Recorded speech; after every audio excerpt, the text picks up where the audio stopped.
लोगों को लगता है ये देखो ये बिल्कुल अभी आसमान से उतरे हैं, दूध के धुले हैं। कोई नहीं दूध का धुला होता, कोई नहीं दूध का धुला, एकदम नहीं।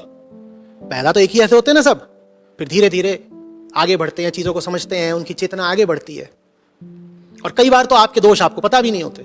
रामकृष्ण अगर आज होते और कोई उन्हें जाकर बताता कि ये जो तुम मछली खा रहे हो इससे तो पर्यावरण की बहुत हानि हो रही है, रामकृष्ण में इतनी महानता निश्चित रूप से थी कि वो एकदम मान जाते कि हाँ मछली खाना ठीक नहीं है, वो छोड़ देते। पर लोग यही बात पकड़ के बैठ जाते हैं कि रामकृष्ण भी तो मछली खाते थे, तो बहुत और चीजें भी थी जो रामकृष्ण में परिपूर्ण नहीं थी, तो उनको गिनना है। ये उनकी महानता को नहीं देखना चाहते।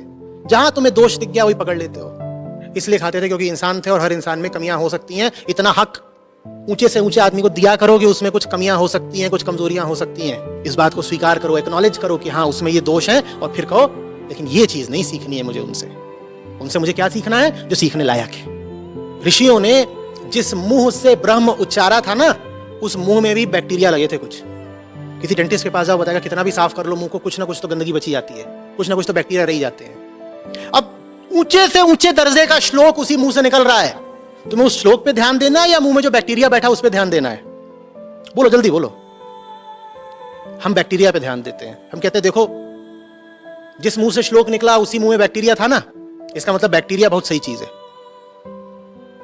अरे छोड़ दो बैक्टीरिया को, श्लोक पे ध्यान दे लो।